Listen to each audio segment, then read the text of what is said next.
My first visit to the El Paso Museum of Art was a very distinctive experience for me.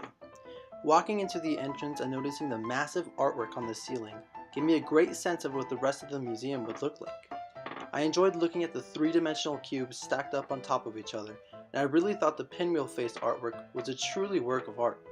These three first impressions set the tone very well for the rest of my experience. In my opinion, the best part of the general experience was that this art museum added the El Paso kick into it. For example, seeing El X Rojo that's located across the border in the art museum added a unique foundation to the museum. Additionally, learning that some of the art pieces were from Tom Lee, who was an El Paso resident, made it all more fascinating.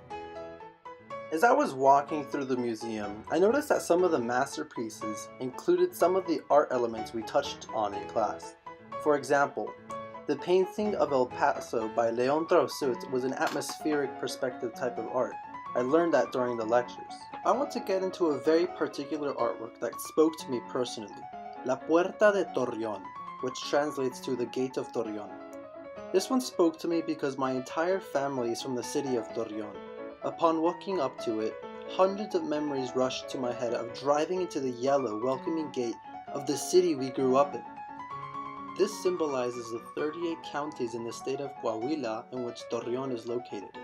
Upon analyzing it, I learned that this type of art is called open form art, in which I learned in class. We can tell because the sides of the gate have more of a range of dimensionality with outward projections.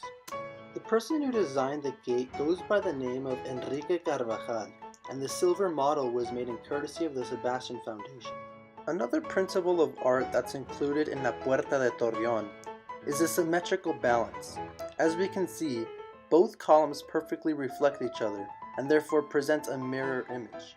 While the art piece in the El Paso Museum is a model made out of silver, the real gate is actually yellow. The reason why it's yellow is because it is supposed to symbolize the warm color of a desert, which the city of Torreón is located in.